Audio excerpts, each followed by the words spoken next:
Bismillahirrahmanirrahim. Assalamualaikum warahmatullahi wabarakatuh.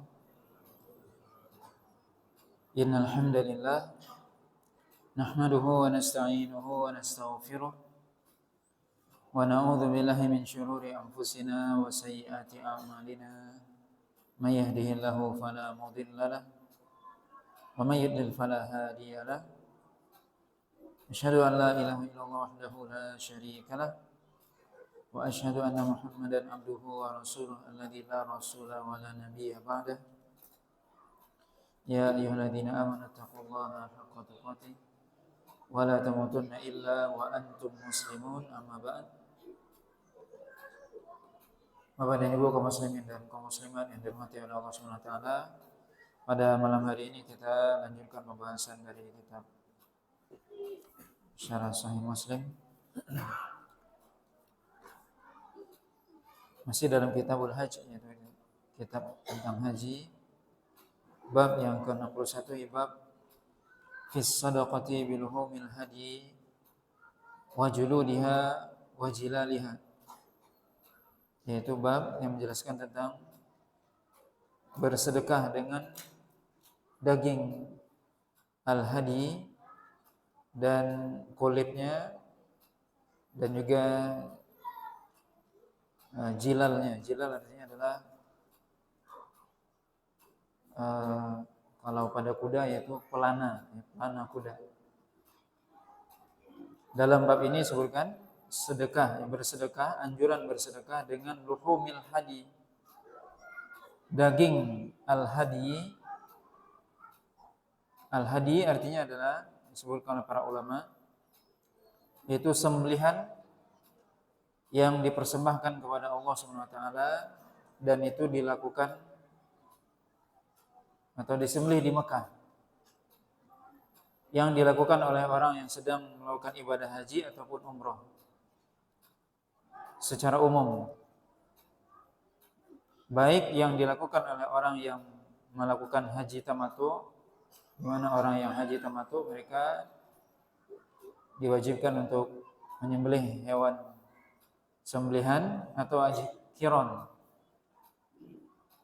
atau semata-mata dia menyembelih untuk Allah ketika melakukan ibadah haji tersebut ataupun umrah, dan itu dilakukan di Mekah, maka itu disebut al-hadiyu. Perbedaannya dengan udhiyah atau kurban. Kurban itu adalah sembelihan yang disembelih pada tanggal 10 Zulhijjah dan hari-hari tasyrik, baik di Mekah ataupun di luar Mekah. Maka kita atau para ulama menjelaskan, membedakan al-udhiyah, yaitu kurban, ya, hewan kurban yang disembelih pada tanggal 10, 11, 12, 13 Zulhijjah, baik itu di Mekah ataupun di luar Mekah. Di luar Mekah yaitu bagi orang yang tidak melakukan ibadah haji disunnahkan, sunnah muakkadah menurut jumhur para ulama, hukumnya menyembelih hewan kurban atau udhiyah. Dan juga sunnah itu dianjurkan bagi orang yang sedang melakukan ibadah haji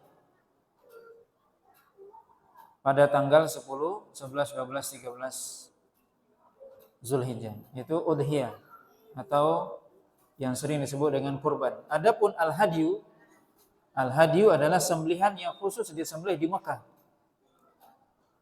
Sembelihan yang disembelih khusus di Mekah dan dibagikan untuk orang-orang fakir yang ada di Mekah, yang biasanya dilakukan oleh orang yang sedang melakukan ibadah haji ataupun umroh boleh. Orang yang sedang melakukan ibadah haji ataupun umroh, dia menyembelih hewan di situ, dan itu hukumnya sunnah. Ada yang sunnah, ada yang wajib. Yang wajib adalah bagi orang yang melakukan haji tamattu, yaitu haji tamattu, dia melakukan ibadah umroh di bulan haji, kemudian setelah itu dia melakukan ibadah haji. Itu haji tamattu, dia wajib membayar dam atau menyembelih hewan sembelihan yang disebut dengan dam atau al-hadiyu. Atau haji qiran yang dia meniatkan untuk melakukan ibadah haji dan umrah sekaligus. Dia juga diwajibkan, ini hukumnya wajib. Adapun selain itu maka disunahkan. Maka ini namanya al-hadiyu. Al-hadiyu ini dalam bab ini disebutkan disunahkan atau dianjurkan untuk bersedekah. Dianjurkan untuk bersedekah dengan dagingnya. Termasuk julud. Julud yaitu kulitnya. Kulit hewan yang disembelih tersebut. Kemudian wajilaliha. Jilal itu artinya adalah kain penutup punggung hewan tersebut. Biasanya yang dipakai untuk yang ditunggangi, biasanya kuda. Kuda disebut yang sering disebut pelana kuda. Atau pada unta biasanya. Unta yang tentunya di sini yang disembelih tentunya adalah unta, sapi dan kambing tapi yang biasanya dipakai untuk ditunggangi adalah unta. Maka jilal di sini maksudnya adalah pelana yang digunakan untuk menutup punggungnya unta. Karena unta itu yang dinaiki, sehingga orang yang menaiki unta itu dia duduk di atas pelana tersebut, tidak langsung di atas punggungnya. Maka ini juga dianjurkan untuk disedekahkan. Di sini disebutkan oleh Imam Muslim hadis dari Ali bin Abi Thalib radhiyallahu taala anhu, qala amarani Rasulullah sallallahu alaihi wasallam an aquma ala budnihi wa an atasaddaqa bilahmiha wa juludiha wa ajillatiha wa alla u'tiyal jazzar minha qala nahnu nu'tihi min indina. Dari Ali bin Abi Thalib radhiyallahu ta'ala anhu bahwasanya beliau mengatakan Rasulullah sallallahu alaihi wasallam menyuruhku untuk mengurus hewan sembelihan Nabi sallallahu alaihi wasallam, yaitu al-budun. Budunun itu artinya adalah unta. Di mana Nabi sallallahu alaihi wasallam menyuruh Ali bin Abi Thalib untuk mengurus sembelihan Nabi berupa unta. Dan agar aku bersedekah dengan dagingnya, kulitnya, dan kain pelananya. Dan agar aku tidak memberikan sedikit pun dari hewan tersebut kepada jazzar. Jazzar artinya adalah tukang jagalnya. Kemudian beliau mengatakan, kami memberinya atau kami memberikan tukang jagal tersebut dari sisi kami. Maksudnya adalah hadis ini memberikan faedah bahwasanya dianjurkan bersedekah dengan seluruh hewan atau seluruh bagian dari hewan yang disembelih. Karena sembelihan itu adalah ibadah kepada Allah SWT. Maka hendaknya seseorang menyedekahkan seluruhnya, memberikan seluruh hewan, bagian dari hewan yang sudah disembelihnya, dan tidak memberikan sedikit pun kepada jazzar, orang yang menjagalnya, mengulitinya, mengurus daging itu, sedikit pun dari hewan tersebut sebagai apa? Sebagai upah. Yang dilarang tentunya para ulama menjelaskan melarang memberikan kepada tukang jagal tersebut dari hewan yang disembelihnya atau yang dia kulitin itu sebagai upah. Tidak boleh itu sebagai upah. Karena kalau sebagai upah berarti seolah-olah itu dijadikan sebagai jual beli. Padahal itu sudah disedekahkan di jalan Allah. Ini hewan semuanya sudah disedekahkan di jalan Allah. Maka kasih semuanya untuk orang miskin. Sedekahkan semuanya. Tanpa boleh diambil sedikit pun untuk diberikan upah kepada orang yang menjagalnya. Maka Nabi mengatakan nahnu nu'tihi min indina, bahwasanya kami yang memberi dari bagian kami, maksudnya kami yang memberi tukang jagal itu dari bagian kami, sebagian para ulama menjelaskan, yaitu memberi dengan bagian dari kami, maksudnya adalah memberikan kepada tukang jagal itu upahnya berupa uang dan sebagainya kepada tukang jagal tersebut. Dan sebagian ulama membolehkan memberikan kalau itu sebagai hadiah. Tentunya berbeda antara hadiah dengan upah. Kalau upah tentunya tukang jagal itu berhak menentukan berapa. Kalau hadiah dia menerima saja, berapa dikasih ya diterima, itu hadiah. Maka itu bedanya. Maka di sini Nabi SAW mengatakan, nahnu nu'tihi min indina, kami yang memberi upahnya langsung dari sisi kami dengan memberikan uang dan sebagainya yang semisal dengannya.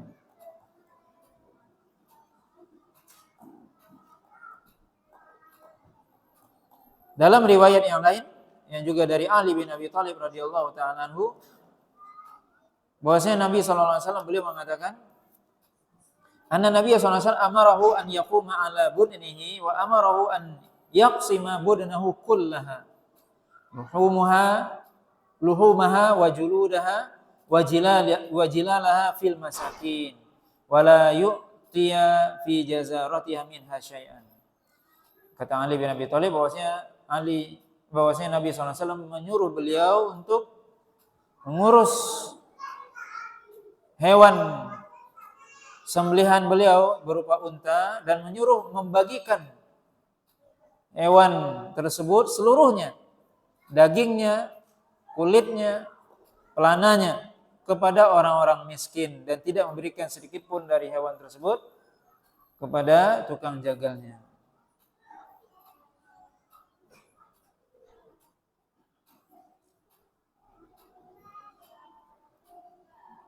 Kemudian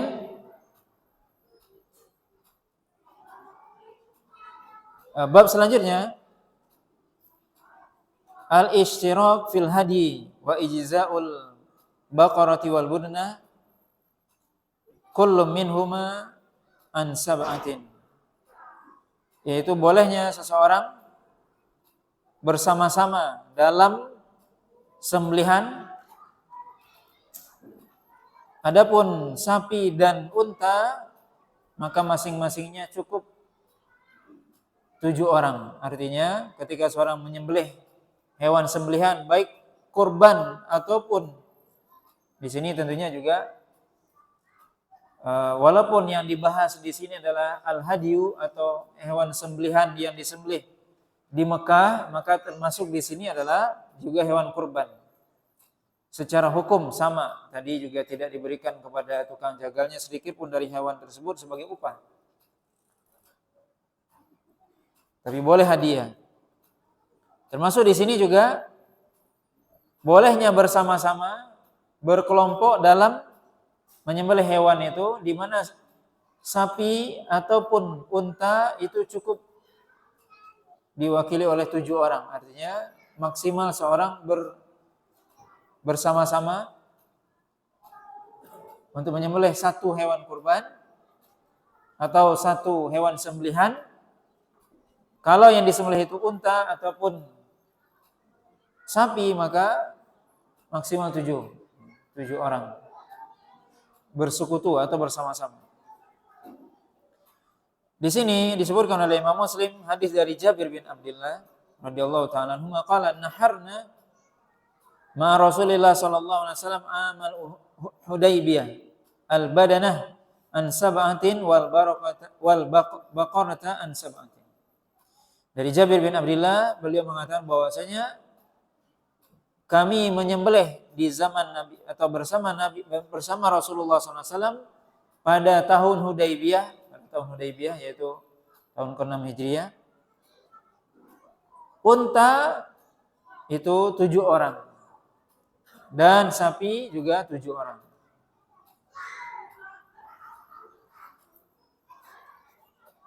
Dalam riwayat yang lain, Jabir mengatakan, kharajna ma'a Rasulillah SAW muhillina bil hajj fa amarna Rasulullah sallallahu alaihi wasallam an nashtarika fil ibli wal baqar kullu sab'atin minna fi badana. Yaitu Jabir bin Abdullah mengatakan, kami keluar bersama Rasulullah SAW ketika ingin melakukan ibadah haji. Ibadah haji tentunya maksudnya adalah haji wada. Haji wada pada tahun 10 Hijriah. Sedangkan tadi pada Umrah Hudaybiyah, di mana Rasulullah SAW memerintahkan kami untuk berserikat bersama-sama kongsi dalam menyembelih unta ataupun sapi, masing-masingnya adalah 7 orang. Masing-masingnya 7 orang.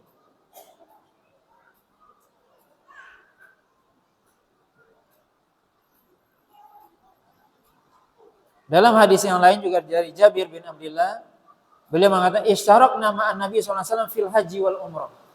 Kami bersama Nabi sallallahu alaihi wasallam ketika haji dan umrah. Kullu sab'atin fi badana, di mana setiap satu ekor unta itu atas nama 7 orang. Maka hadis ini menyebutkan kepada kita bahwasanya Rasulullah SAW ketika berhaji dan umrah, kata Jabir bin Abdullah, itu menyembelih sembelihan. Maka tadi kita sebutkan itu disebut al-hadyu. Jadi menyembelih bukan hanya ketika Idul Adha, itu Idul Adha ketika di luar Mekah. Adapun bagi orang yang melakukan ibadah haji dan umrah, boleh dia atau disunahkan dia menyembelih tapi di Mekah. Yang itu disebut dengan al-hadyu.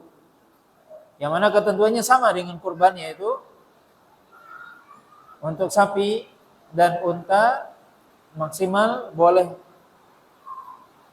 kongsi itu 7 orang.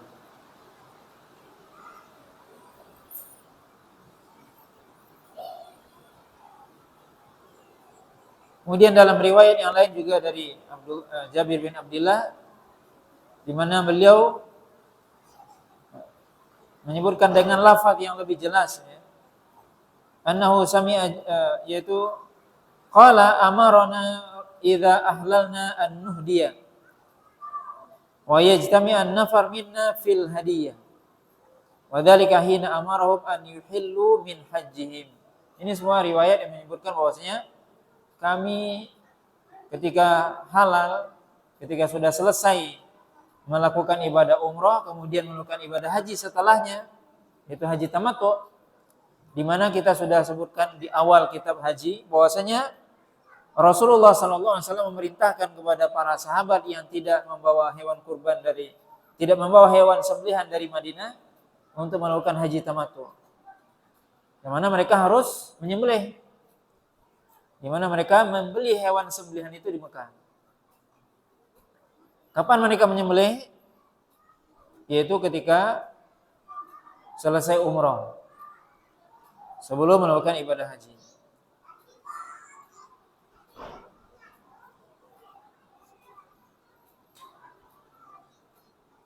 Kemudian dalam riwayat yang lain dari Jabir juga, qala dzabaha Rasulullah SAW an Aisyata baqaratan yauman nahri. Dari Jabir beliau mengatakan bahwasanya Rasulullah SAW pernah menyembelihkan atas nama Aisyah seekor sapi ketika yaumun nahar, yaitu pada tanggal 10 Zulhijjah. Ini boleh, 1 orang sapi boleh. Di sini Nabi SAW menyembelihkan buat Aisyah 1 ekor sapi pada tanggal 10 Zulhijjah, yauman nahar. Maka ini dibolehkan, ya, 1 orang sapi boleh. Tapi kalau mau bersama-sama juga boleh, maksimal adalah 7 orang.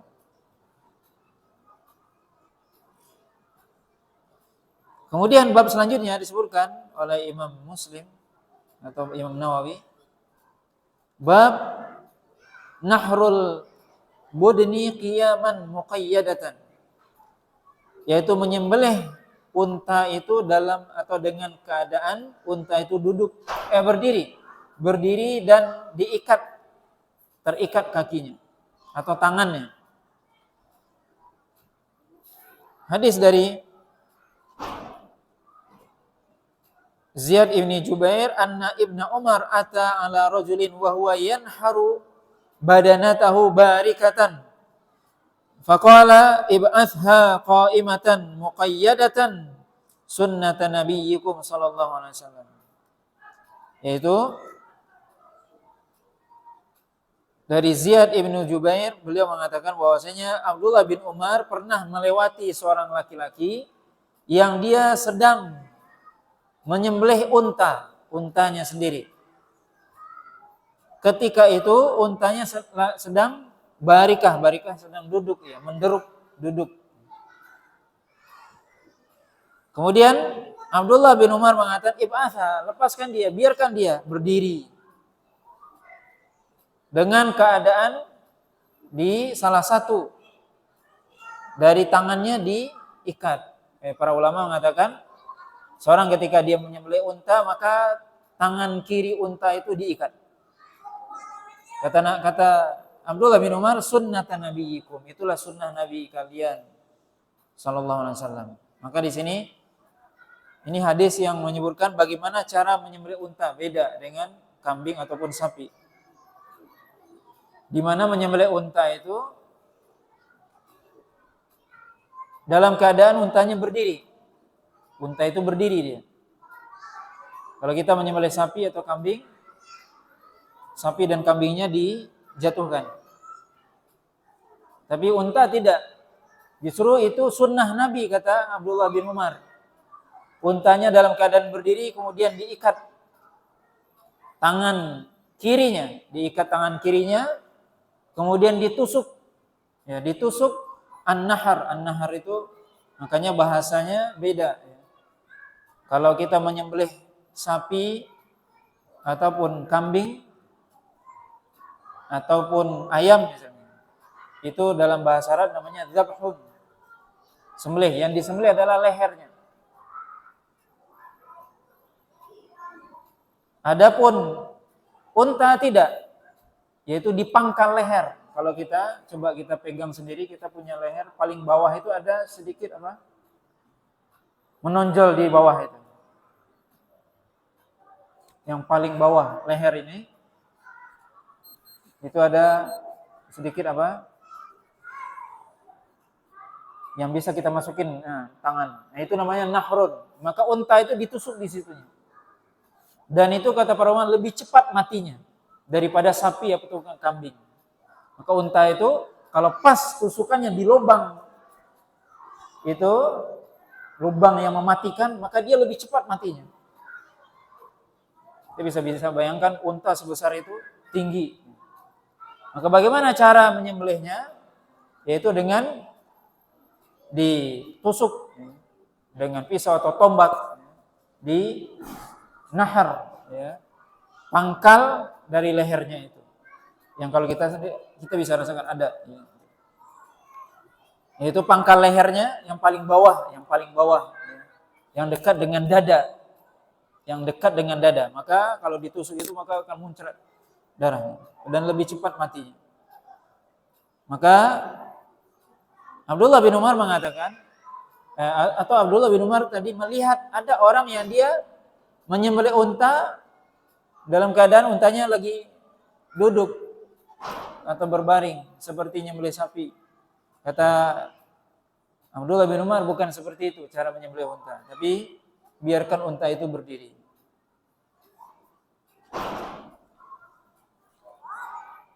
Kemudian bab selanjutnya, bab istihbabu ba'thil hadi ilal haram liman la yuridu dhahab bi nafsihi. Istihbabu taqlidihi wa fatlil qala'id wa anna ba'ithahu la yasiru muhriman wa la yahrum alaihi syai'un min bidzalika. Bab yang jelaskan dianjurkan mengutus atau mengirim hewan sembelihan ke tanah haram, yaitu Makkah maksudnya, bagi orang yang tidak berangkat ke sana. Jadi disunnahkan mengirim hewan sembelihan di tanah haram bagi orang yang tidak ingin berangkat ke tanah haram dan dianjurkan untuk diikat dan ditandai hewan tersebut, dan orang yang mengutusnya tidak serta-merta menjadi muhrim baik muhrim umrah ataupun haji. Wala yahrum alaihi syai'un min bidzalika, dan tidak haram baginya segala sesuatu. Maksudnya di sini apa? Tadi sudah kita sebutkan bahwasanya al-hadyu itu lebih umum ya. Al-hadyu itu adalah sembelihan yang disembelih di tanah haram, dan itu tidak hanya pada tanggal 10 Zulhijjah. Kalau 10 Zulhijjah atau 11, 12, 13 itu adalah namanya kurban. Tapi hadyu itu lebih umum, kapan saja. Tetapi tempatnya khusus di tanah haram di Mekah. Maka di sini sebutkan dianjurkan untuk apa? Mengirim sembelihan ke tanah haram bagi orang yang tidak berangkat ke sana. Dia tidak berangkat haji, tidak berangkat umrah, tapi dia mengirim hewan sembelihannya ke situ, boleh. Dan ketika dia mengirim itu, dia tidak serta-merta dianggap orang yang sedang umrah ataupun haji. Dan dia tidak terlarang melakukan sesuatu. Sebab seseorang yang sedang melakukan umrah dan haji, tentunya ketika dia sudah memakai pakaian ihram, dia nggak boleh melakukan hal-hal yang dilarang ketika ihram. Nggak boleh pakai parfum, nggak boleh mencukur rambut, mencukur bulu yang ada di badannya, memakai pakaian berjahit bagi laki-laki, melakukan hubungan suami istri misalnya, menikah dan sebagainya. Itu semua dilarang ketika seorang melakukan ihram, haji ataupun umrah. Nah sekarang dia tidak ihram, cuman dia mengirim hewan sembelihan ke tanah haram. Apakah dia menjadi muhrim? Tidak. Ini yang dimaksud. Di sini disebutkan hadis dari Aisyah radhiyallahu taala anha qalat kana Rasulullah SAW yuhdi minal Madinah fa aftilu qalaida hadihi thumma la yabtanib syai'an mimma yajtanib al-muhrim. Aisyah radhiyallahu taala anha mengatakan Rasulullah SAW pernah mengirim hewan kurban dari Madinah ke Mekah. Maka aku, kata Aisyah, yang ikut serta mengikat hewan kurban itu, mengikat kemudian memberikan tanda ini hewan kurban. Di mana di zaman dahulu perlu kita ketahui, dan ini sejak zaman jahiliyah, bahwasanya kalau ada hewan itu mau dikurbankan, mereka biasanya memberi tanda. Yang mana kalau semua orang tahu bahwasanya ini hewan yang akan disembelih di tanah haram, dan mereka tidak berani untuk mengganggu hewan tersebut, baik itu mengganggunya atau mencurinya, nggak berani mereka. Perampok pun nggak berani untuk mencurinya di tengah jalan, nggak berani. Kenapa? Ini sembelihan yang akan disembelih di Mekah. Begitu di zaman dahulu, sejak zaman jahiliyah begitu. Maka Aisyah mengatakan Rasulullah pernah mengirimkan hewan sembelihan ke Mekah, dan aku termasuk yang ikut mengikatkan hewan-hewan tersebut dan memberi tanda. Dan kemudian Nabi SAW tidak menjauhi sesuatu pun dari apa yang dijauhi oleh orang yang sedang ihram, yaitu orang yang melakukan ihram haji ataupun umrah.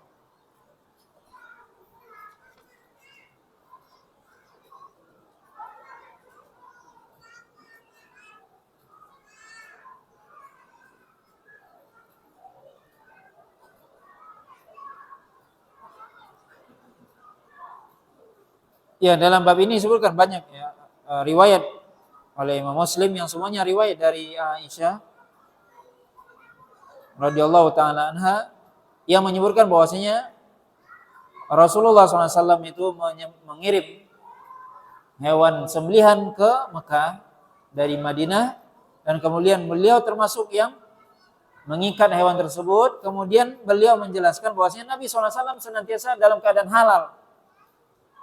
Beliau tetap melakukan apa yang halal, tidak menjauhi sesuatu yang dijauhi oleh orang yang sedang muhrim. Artinya apa? Orang yang mengirim hewan kurban atau hewan sembelihan ke Mekah tidak serta-merta dia menjadi orang yang muhrim haji ataupun umrah.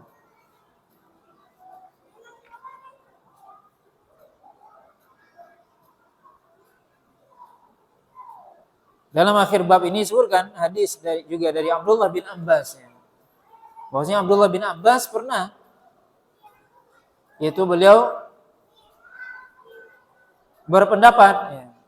Beliau mengatakan man ahda hadiyan haruma alaihi ma yahrumu alal hajj. Siapa, Abdullah bin Abbas pernah mengatakan, siapa yang dia mengirimkan hewan sembelihan ke tanah haram, maka haram baginya apa yang diharamkan bagi orang yang sedang melakukan ibadah haji.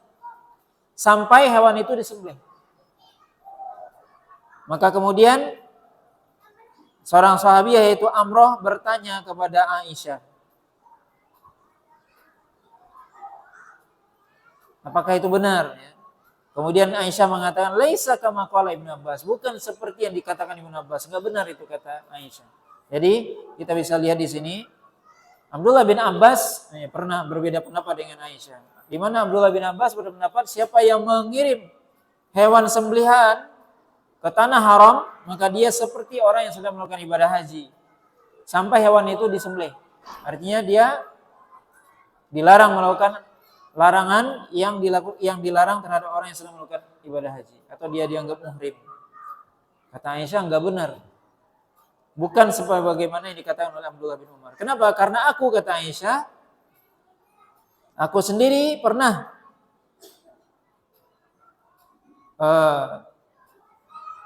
mengikat hewan sembelihan Rasulullah SAW yang beliau kirim ke Mekah, dan beliau sendiri tidak mengharamkan sesuatu yang diharamkan terhadap orang yang sedang berihram. Kemudian bab selanjutnya, bab jawazu rukubil budnah al-muhda liman ihtaja ilaihi. Bolehnya seseorang menunggangi hewan yang akan dia sembelih itu bagi orang yang membutuhkan. Ini tentunya di zaman dahulu. Di zaman dahulu orang melakukan ibadah haji atau umroh, dia naik unta. Maka seorang yang dia sudah berniat akan menyembelih untanya itu, boleh dia menaikinya untuk sampai ke Mekah. Kalau memang itu dibutuhkan. Padahal kan ini hewan sudah dia niatkan untuk dia sembelih di Mekah. Maka boleh dia menungganginya sampai ke Mekah kalau memang itu dibutuhkan. Di sini disebutkan hadis dari Abi Hurairah radhiyallahu taala anhu bahwasanya Rasulullah SAW ra'a rajulan yasuqu badanatan faqala irkabha. Faqala ya Rasulullah innaha badanah. Faqala irkabha wailak fi tsaniyah aw fi tsalisah. Yaitu Abu Hurairah radhiyallahu taala anhu mengatakan bahwasanya Rasulullah SAW pernah melihat seorang sahabat yang beliau membawa hewan sembelihannya berupa unta. Ya wallahu alam, Rasulullah SAW melihat ya kemungkinan kata para ulama adalah laki-laki ini, sahabat ini dalam keadaan susah, dia capek dan sebagainya. Kemudian unta itu dia tarik. Maka Nabi SAW irkabha, tunggangilah hewan tersebut, unta tersebut. Jadi dia ke Mekah menyeret untanya, yang mana untanya ini akan dia sembelih di Mekah. Kemudian dia tarik untanya, dia tuntun. Sedangkan dia, wallahu alam, sudah kelihatan capek oleh Nabi SAW. Maka Nabi bilang apa? Irkabha, ya naiklah, tunggangi. Kata sahabat tadi, innaha badanah, wahai Rasul, sesungguhnya ini adalah hewan sembelihan yang sudah aku niatkan untuk disembelih. Kata Nabi, irkabha, tunggangilah. Ini menunjukkan apa? Bahwasanya seorang ketika dia membawa hewan tersebut, walaupun dia sudah meniatkan itu sebagai hewan sembelihan, maka boleh dia menungganginya kalau memang itu dibutuhkan. Ya. Kalau memang itu dibutuhkan. Sebagaimana ini sahabat ini, dia membutuhkannya, maka boleh. Ya. Dalam riwayat yang lain disebutkan oleh Imam Muslim, hadis dari Jabir bin Abdullah, qala sami'tu Nabiy sallallahu alaihi wasallam yaqul, irkabha bil ma'ruf idza ulhiqta ilaiha hatta tajida dhahran. Kata Nabi SAW, tunggangilah dia dengan cara yang baik sampai engkau mendapati hewan tunggangan yang lain. Artinya, ya, kalau belum dapat hewan tunggangan yang lain, maka silakan dipakai, silakan ditunggangi. Ini menunjukkan apa? Bahwasanya ya Rasulullah SAW memberikan kemudahan kepada umatnya. Ya, seorang ketika dia menyembelih, sudah meniatkan untuk menyembelih hewan tersebut, kemudian dia butuh untuk menungganginya, maka boleh itu dia tunggangi, walaupun itu sudah dia niatkan untuk dia sembelih. Bapak dan Ibu yang dirahmati Allah SWT, ini beberapa bab ya, yang berkaitan dengan hewan kurban ya, atau hewan sembelihan. Yang kita sebutkan tadi hewan sembelihan atau hewan kurban, yang mana ini istilah tentunya dalam haji ataupun umroh yang perlu kita ketahui. Yang selama ini mungkin kita hanya tahu tentang hewan kurban saja. Di mana hewan kurban adalah hewan yang disembelih pada tanggal 10, 11, 12, 13 Zulhijjah. Itu hewan kurban. Tapi ada yang namanya sembelihan atau al-hadiyu, yang itu disyariatkan. Tidak hanya pada bulan Zulhijjah, tapi kapan saja, tetapi dengan syarat dia menyembelihnya di Mekah. Ya, sembelihan itu di Mekah. Bagi orang yang haji ataupun umrah, atau dia mengirim saja, mengirimkan untuk disembelih di sana, maka itu dibolehkan. Walaupun dia tidak melakukan ibadah haji atau umrah. Sebagaimana Nabi tadi dalam hadis Aisyah, Nabi pernah mengirim sembelihan ke Mekah dari Madinah. Maka ini menunjukkan bahwasanya ternyata bab sembelihan itu lebih luas ya, dari yang kita ketahui selama ini. Yang kita hanya tahu bahwasanya sembelihan itu hanya kurban setiap Idul Adha saja. Wallahu ta'ala alam. Ini beberapa bab yang berkaitan dengan al-hadyu atau sembelihan, yang sebagian hukumnya sama dengan hukum kurban. Dan insya Allah nanti kita lanjutkan bab selanjutnya tentang tawaf wada. Wallahu ta'ala alam. Subhanakallah bihamdika asyhadu an la ilaha illa anta astaghfiruka wa atubu ilaik. Wa sallallahu ala nabiyyina Muhammadin wa ala alihi wa sahbihi wasallam. Wassalamualaikum warahmatullahi wabarakatuh.